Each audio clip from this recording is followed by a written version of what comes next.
Assalamualaikum everyone, welcome in programming world and we were discussing the techniques of the black box testing. तो last video में हम लोगों ने discuss किया था boundary value analysis and I hope so आप लोगों को जो है वो बड़ा क्लियरली अंडरस्टैंड आपने कर लिया होगा। और अगर आपको कहीं भी समझ नहीं आ रही तो वहाँ पर मेरा ईमेल है, आप मुझसे पर्सनली पूछ सकते हो, आप कमेंट में भी पूछ सकते हो। I am always available to you. तो आज जो है वो हम लोग डिस्कस करेंगे इक्विवेलेंस पार्टीशनिंग को। तो अब ये बात मैं थोड़ा आपको पहले ही बता देती हूँ। इक्विवेलेंस पार्टीशनिंग आपको काफ़ी हद तक सिमिलर लगेगी ब्लैक बाउंड्री वैल्यू एनालिसिस के, पर सिमिलर लगेगी, ये दोनों सिमिलर बिल्कुल भी नहीं हैं। So you just have to keep that in your mind कि ये दोनों सिमिलर नहीं हैं and they are avoid the noises behind मी।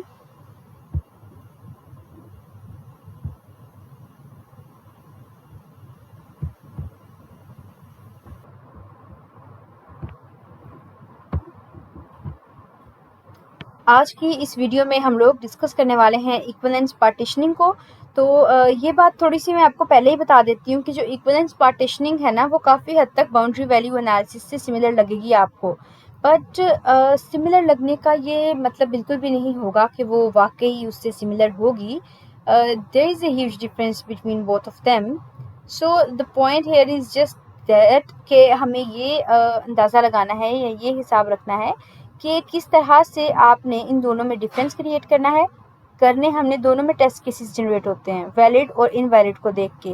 पर एक पार्टीशनिंग का वर्ड यहाँ से हमें बता रहा है कि हम पार्टीशन करते हैं, हम छोटे छोटे सेट्स बना लेते हैं जो कि बाउंड्री वैल्यू एनालिसिस में नहीं बनाते। थोड़ा सा इसको यहाँ से रीड करते हैं, फिर वापस अपनी वो स्लाइड्स पे जाकर तो हम उनकी कुछ एग्जांपल्स को देख लेंगे ताकि हमारे लिए जो है वो आसान हो जाए काम। तो the test case designing technique checks the input and output by dividing input into the equivalence classes. अगर मुझे 100 तक डाटा को चेक करना है, लाइक 1 से 100, मैं उसके कुछ इक्वल सेट बना दूंगी, लाइक 1 से 20, 20 से 40, 40 से 60, 60 से 80, 80 से 100। तो अब ये होगा कि इसको आपने ऐसे समझना है। अभी मैंने जो आपके सामने एक टेस्ट केस बनाया है कि अगर मैं इक्विवेलेंस पार्टीशनिंग परफॉर्म कर रही हूँ और मुझे उसने कहा कि 1 से 100 तक आप चेक करो, ठीक है, इक्विवेलेंस पार्टीशनिंग को। अब यहाँ पर ना थोड़ा सा आपकी सर खपाई कम हो जाती है। मुझे उसने कहा कि टेस्ट केस ना वैलिड है 1 से लेके अगर 100 तक रहेगा तो ठीक, अगर 1 से नीचे और 100 से ऊपर गया तो गलत, इनवैलिड।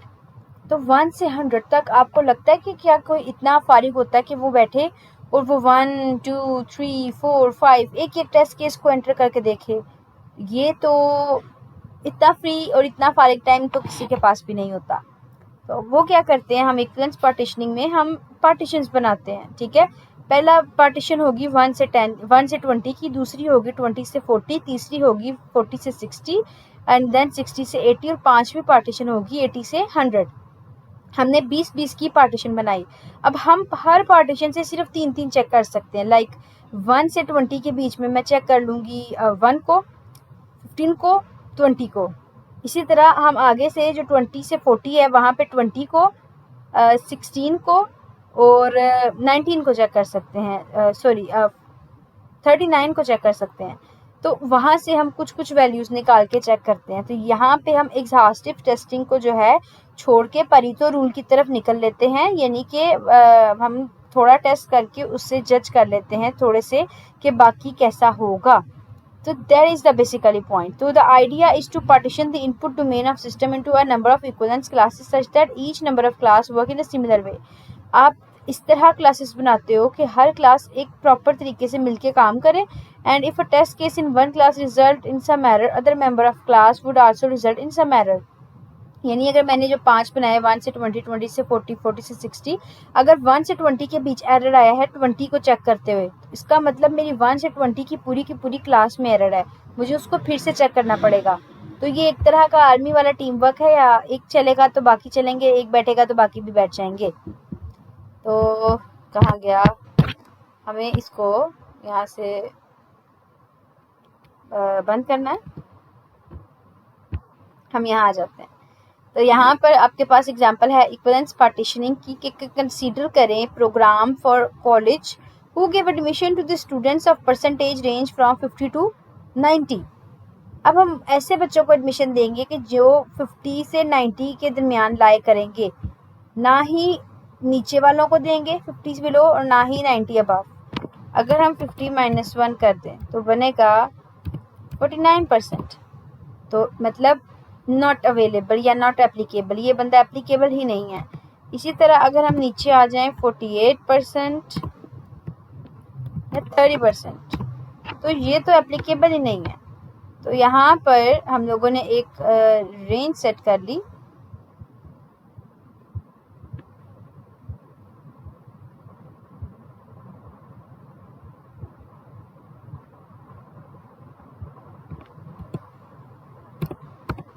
पता नहीं इसको क्या हो जाता है। चलो आपको समझ तो है ना कि मिनिमम में से एक माइनस किया। तो इसी तरह इसके आगे अगर हम 30 के आगे इस तरह डॉट लगा दें कि सो ऑन, जितना नीचे जाएंगे ये आपको जो है वो अलाउ नहीं करेगा, या हम किसी ऐसे बच्चे को दाखिला नहीं देंगे जिसके नंबर 50% से कम होंगे। और ये वही कॉलेज है कि जो ज़्यादा लायक बच्चों को भी नहीं बिठाएंगे, ठीक है। अगर 90 से प्लस में एक बच्चा आ जाता है, यानी उसकी परसेंटेज है 91%, तो वो भी एप्लीकेबल नहीं है। भाई हम इतने लायक बच्चों को बिल्कुल नहीं बर्दाश्त करेंगे, वो बाकियों को बुली करेंगे। तो अब एक टेस्ट केस हम बना लेते हैं 90 से लेके 91 से लेके 100% तक का। तो ये सारे के सारे बच्चे नॉट एप्लीकेबल हैं, ठीक है। ये हमने एक सिनेरियो सेट किया है कि जो बच्चे 50 से बिलो जाएंगे वो भी नॉट एप्लीकेबल हैं, जो बच्चे 90% से अबव जाएंगे वो भी बच्चे नॉट एप्लीकेबल हैं। यहाँ पर हमने एक रेंज बना ली, ठीक है। इसको अगर हम इसको जैसे रिमूव कर दें 49 से लेकर 1 से लेकर 49% तक जितने बच्चे हैं वो सब के सब नॉट एप्लीकेबल हैं।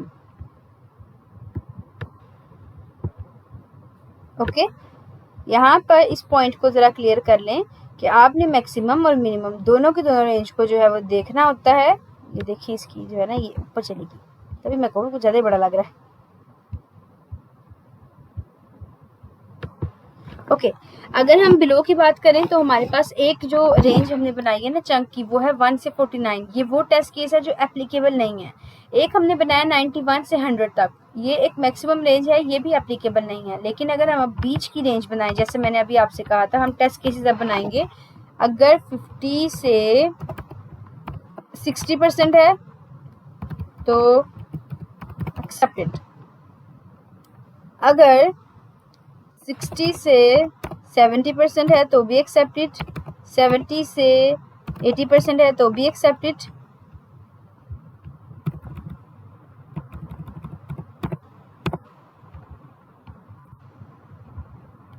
एक तो इसकी समझ नहीं आती।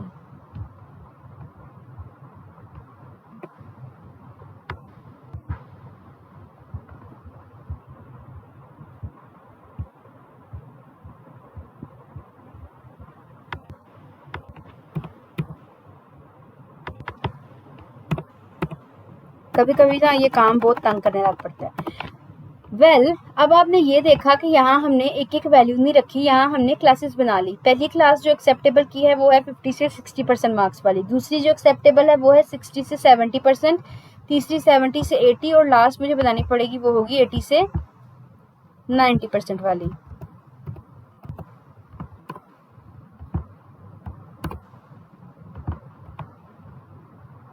तो अब हम क्या करते हैं कि जब हम लोगों ने टेस्टिंग परफॉर्म करनी है ना, हमने कुछ वैल्यूज़ इस क्लास से ले लेनी है, कुछ वैल्यूज़ इस क्लास से ले लेनी है जो कि रिजेक्ट ही होनी चाहिए।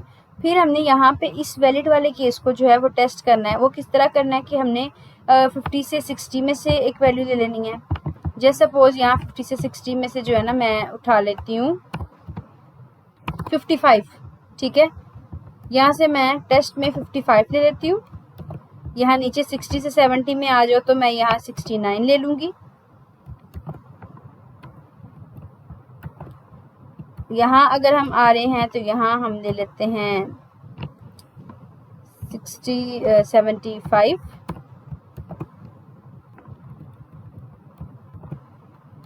इसी तरह यहाँ पर अगर आप आ रहे हो तो यहाँ मैं 85 ले लेती हूँ। मतलब मुझे सिर्फ चेक करना है ना वैल्यूज़ को।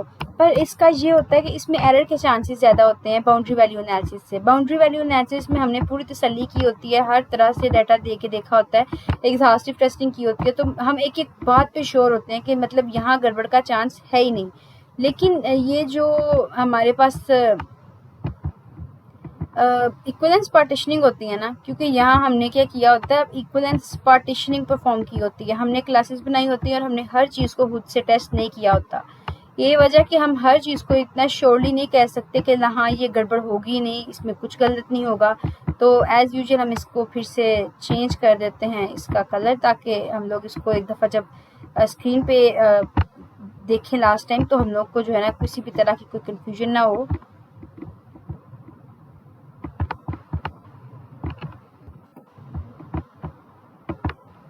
चलें, लास्ट वीडियो में जैसे मैंने आप लोगों से आपकी एज मांगी थी ना, तो आज की वीडियो में आप क्या करना, अपने मार्क्स बता देना मैट्रिक के, ठीक है, और झूठ नहीं बोलना, जितने नंबर होंगे उतने बताइएगा। तो यहाँ पर देखें, इस कॉलेज ने 50 से 90% तक बच्चों को ही एडमिशन ऑफर करने हैं। अब एक क्लास बनाई 1 से 49 की, उनको भी एक्सेप्ट नहीं करना। एक बनाई हमने 91 से 100 की, हमने उसको भी एक्सेप्ट नहीं करना। हमने एक्सेप्ट करना है सिर्फ, हमने इनवैलिड और इनवैलिड को बिल्कुल भी नहीं देखना, ये सिर्फ हमने सेट किया है।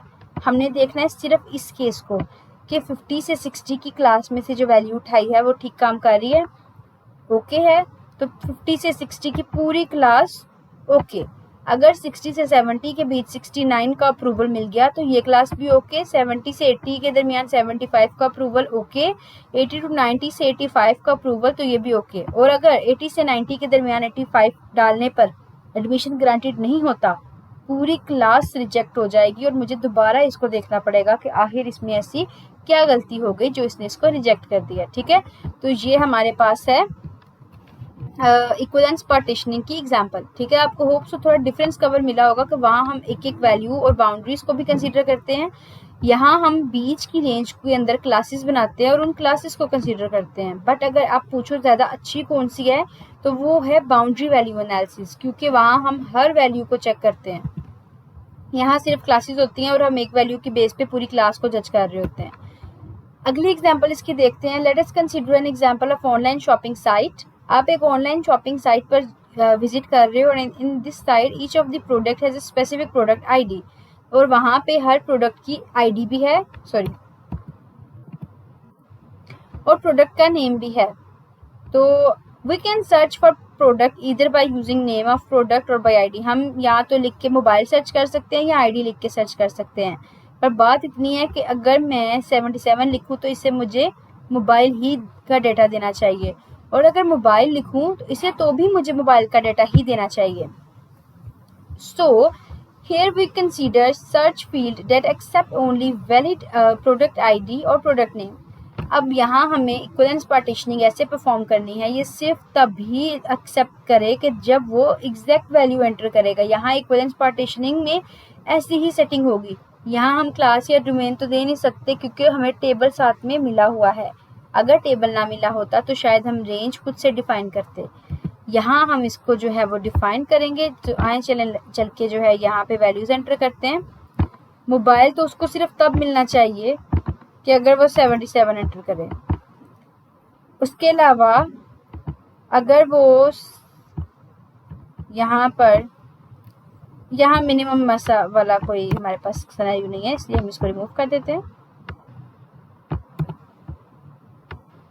77 होगा तो ये उसको ला के देगा मोबाइल का डाटा। लेकिन अगर ये उसको 60 या एनी वैल्यू देगा तो ये एरर देगा 404 का, या किसी भी और तरह का एरर दे सकता है, ठीक है। और अगर इसके अलावा ये 87 भी अगर एंटर कर रहा है तो भी उसको एरर देगा और रीडायरेक्ट कर देगा सेम पेज पे। अगर यहाँ होगा 77 तभी वो उसको मोबाइल डाटा के पेज पे लेके जाएगा। ये एक बड़ी सिंपल सी इसकी एग्जांपल है। तो अभी आज की इस वीडियो में हम इक्विवेलेंस पार्टीशनिंग को ही देखेंगे, और नेक्स्ट वीडियो में हम जो है वो इसकी ब्लैक बॉक्स टेस्टिंग की जो दूसरी टेक्निक्स हैं ये आप देख सकते हो इक्विवेलेंस पार्टीशनिंग की। ये state transition testing, decision table testing, तो इन दोनों को हम नेक्स्ट वीडियो में जो है वो डिस्कस करेंगे। So till then stay with me, like the video और कमेंट करना मत भूलिएगा अपने मैट्रिक के मार्क्स को, और keep watching the video and do not forget to subscribe the channel.